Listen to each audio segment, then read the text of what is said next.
Jesucristo resucitó, que es el siguiente tema que hemos visto, el tema 19 del libro Jesucristo, plenitud de la revelación, cuyo objetivo es reflexionar en la resurrección como el acontecimiento culmen del misterio pascual, conociendo su dimensión histórica, trascendente y salvífica, a fin de que encontremos en ella la iluminación para nuestras vidas.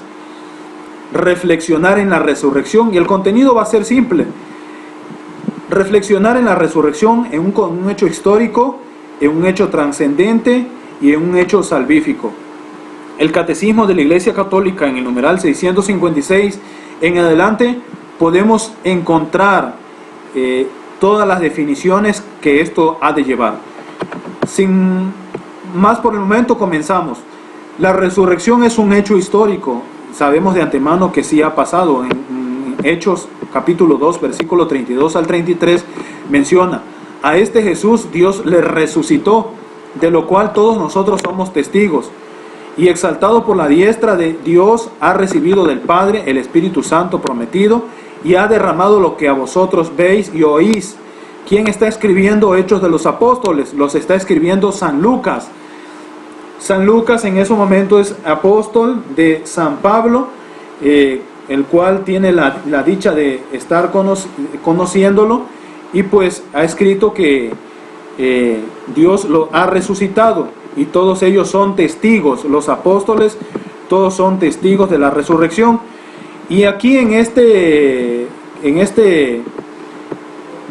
versículo bíblico que acabamos de leer, vemos dos palabras muy importantes: vieron y creyeron. Podemos deducirlo: vieron y creyeron. Los apóstoles vieron y creyeron, por eso son testigos de la resurrección, porque vieron y creyeron. Muy diferente sería si no vieron, pues a muchos les costaba creerlos, a todos les costaba creerlos, a San Pedro desde un inicio, a Tomás también, que era incrédulo. Vieron y creyeron, y el aspecto histórico se divide en estas dos etapas. El primero, el sepulcro misteriosamente abierto y vacío, y en la segunda etapa, las apariciones de Jesús, que esto lleva realidades muy sensibles, como un cuerpo con pruebas, propiedades nuevas y sin espacio y sin tiempo. Las apariciones de Jesús fueron con estos aspectos. Un cuerpo, se apareció con un cuerpo diferente, se menciona en la Escritura, porque es un cuerpo glorificado, ya no es un cuerpo a manera humana.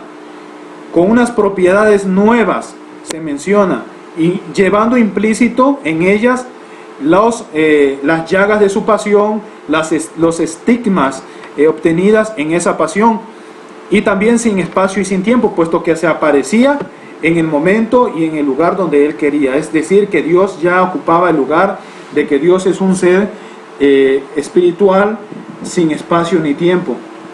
Por eso se aparece con estas características reales. Vámonos con el primero: el sepulcro misteriosamente abierto y vacío. El sepulcro misteriosamente abierto y vacío lo podemos encontrar haciendo una pequeña exégesis bíblica en los evangelios, en los que allí les menciono, están escritos, lo podemos ver aquí. Primero, María Magdalena y otras mujeres fueron por la mañana al sepulcro. Eso se cree en primera instancia. Después, las mujeres lo encuentran misteriosamente abierto y vacío. El sepulcro está abierto y vacío. Las mujeres se asombran. Ellas regresan corriendo para dar aviso a Pedro y a los demás discípulos de que el sepulcro está vacío, y puesto que ya habían escuchado hablar de nuestro Señor, que había de resucitar, pues estaban un poco alegres. A María Magdalena, en el Evangelio de San Juan, en especial se le menciona que estaba triste. Posteriormente los discípulos, a San Pedro y Juan, corren acompañados con los compañeros para llegar al sepulcro. Después Pedro y Juan constatan junto con los discípulos que el sepulcro está vacío, pero el sudario y las vendas estaban allí en el sepulcro, por lo tanto no podía tratarse de un robo. San Pedro regresa desconcertado en el camino, pensando que qué habrá pasado. En cambio, Juan decide creer que realmente nuestro Señor Jesucristo ha resucitado. Y por último, nuestro Señor Jesucristo se empieza a manifestar, por lo cual se acaba el enigma o el misterio de que habían robado el cuerpo de nuestro Señor Jesucristo. Los evangelios, aquí hemos de encontrar algo muy importante, he de mencionarles esto en el momento de estudio. Los evangelistas no se contradicen entre ellos, pero algunos prestan más detalles en los accidentes geográficos o de tiempo y persona. Así se le llama a las variaciones de tiempo y persona que existen entre cada uno de ellos. Quedémonos con el primero. Momentos más tarde comenzó Jesús a manifestarse. ¿Qué actos lleva esto? Jesús se aparece sin ser reconocido. El segundo momento, Jesús provoca asombro y temor. Tercer momento, Jesús habla para darse a conocer, enseña a partir de las Escrituras. Cuarto momento, Jesús se da a conocer mediante gestos que lo caracteriza, es decir, la fracción del pan, y permiten identificar su cuerpo crucificado. Existen dos clases de apariciones. El primero, reconocen al Señor, los discípulos reconocen al Señor, es un acto de reconocimiento. El segundo, enviar a los discípulos a la tarea evangelizadora, a la misión. Y el tercero, de reconocimiento y de misión, es decir, el tercero engloba estos dos últimos. Aquí le pongo un cuadro en donde hacemos énfasis en las apariciones que hubo de nuestro Señor Jesucristo, haciendo énfasis en que los evangelios nos mencionan 7. Primero, aparición de la mujer, a las mujeres, o entre paréntesis Magdalena. Los encontramos en los capítulos siguientes de los evangelios, recordando que Marcos, Mateo y Lucas son evangelios sinópticos. Juan es el cuarto evangelio. Los discípulos de Emaús, a 10 discípulos se les presenta en la tarde, en aquel momento cuando no estaba Tomás presente. A los 8 días se les presenta nuevamente, pero ya con Tomás, ya aclarando la duda que tenía Tomás. Después, en una quinta aparición en el mar de Tiberíades, es una pesca milagrosa. Y en la sexta, en la colina de Galilea. Y una séptima en la despedida de Jesús en Jerusalén, especialmente cuando se van a Betania. Podemos encontrar esto. La tarea que tienen que hacer ustedes es buscar en su Biblia, en sus Sagradas Escrituras, buscar estas citas bíblicas y leerlas cada una de ellas. Comparar lo que dice San Mateo, San Marcos, San Lucas y San Juan, compararlos. Y de allí hacer preguntas. Y no solamente eso, yo aquí les he puesto unos ejemplos. Les he mencionado aquí, en primera instancia, que existen tres clases de las apariciones. El primero, reconocer al Señor. La aparición de la mujer en Magdalena, ¿qué clase de aparición fue? ¿De reconocimiento o fue un mandato que Dios le dio para llevar a cabo la misión? Yo aquí les pongo, ayudándoles en primer momento, que fue un acto de reconocimiento, puesto que algunas de ellas lo adoraron, se menciona en uno de los evangelios. Es un acto de reconocimiento, es un acto de adoración al Señor. El segundo es enviar a los discípulos a la tarea evangelizadora, y el tercero de reconocimiento y misión. Los discípulos de Emaús también, por un largo tiempo y caminar, no se dan cuenta de que van caminando con Jesús, pero cuando se dan cuenta, porque el Señor se sienta en la mesa y hace la fracción del pan, se dan cuenta y lo reconocen como el Señor. De repente el Señor desaparece en medio de ellos, pero es un acto de reconocimiento también, es decir, es el punto número 1. ¿Cómo se clasifica aquí en este punto? A 10 discípulos por la tarde, no estando Tomás presente.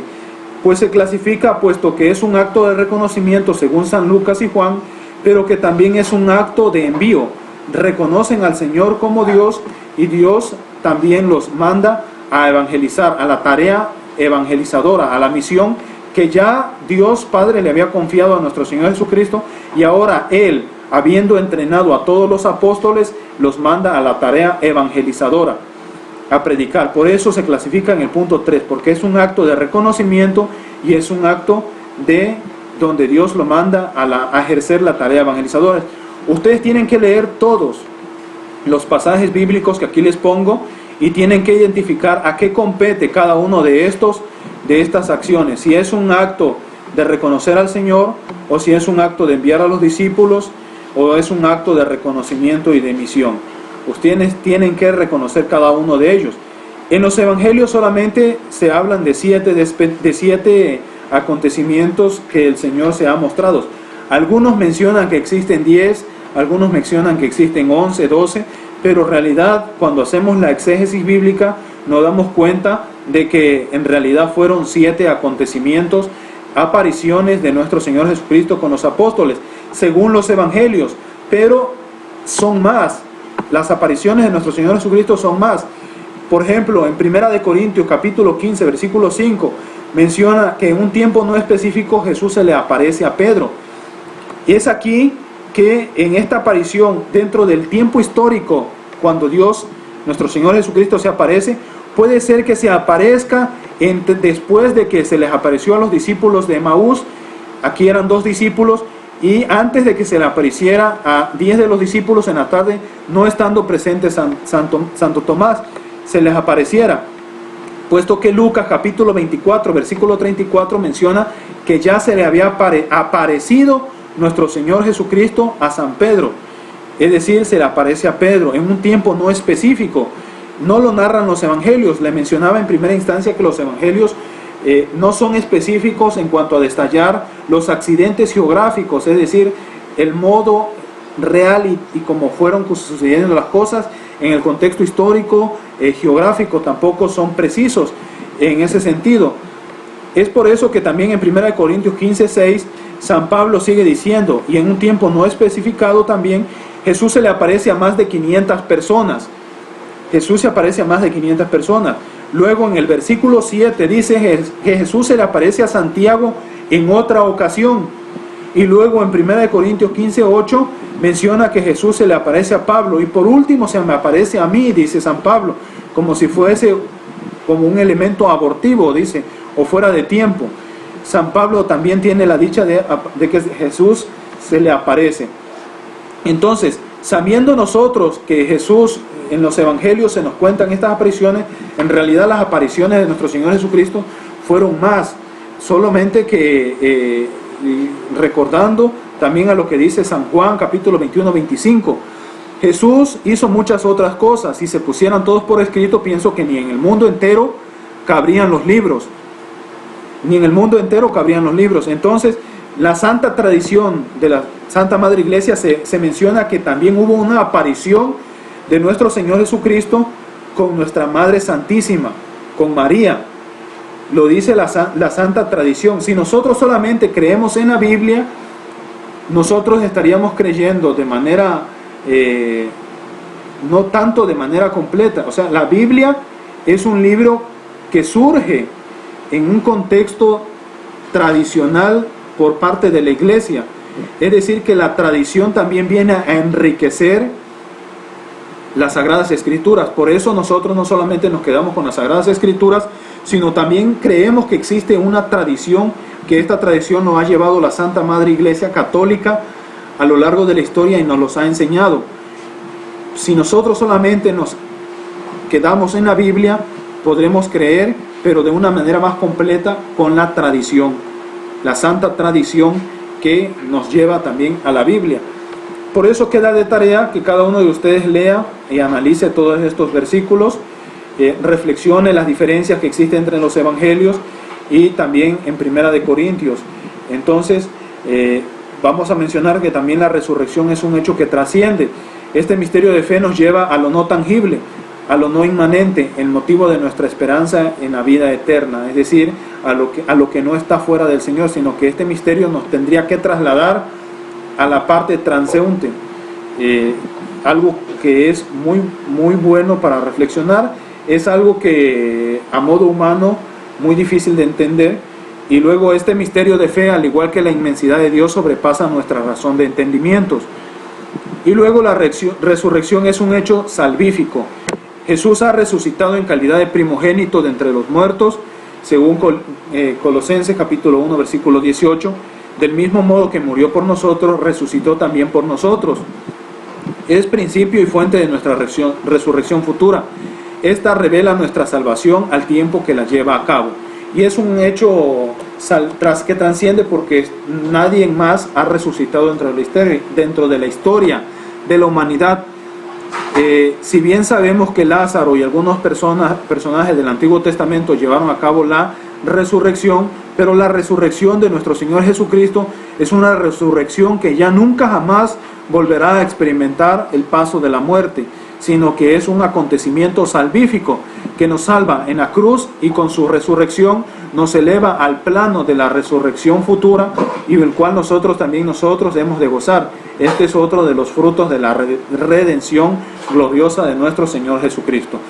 Muy bien, queridos hermanos, pues me despido de ustedes deseando que se encuentren muy bien de salud, sigan perseverando en comunidad, sigámonos uniéndonos para continuar con estas catequesis. Esperemos las indicaciones de nuestras autoridades eclesiales y también de nuestras organizaciones civiles para poder reunirnos de manera presencial. Recuerden ustedes, si pueden ver este video en YouTube o en Facebook, denle like, suscríbanse, denle compartir, porque también estamos iniciando en este proyecto que es de manera personal para la evangelización del mundo, puesto que a cargo de que el obispo me ha hecho predicador diocesano, pues necesito, y así también lo siente mi ser, predicar y enseñar a todas las personas a través de las redes sociales, que también es una tarea de todos. Dios los bendiga, queridos hermanos, le mando un saludo, un abrazo, cuidémonos muchos, hasta pronto.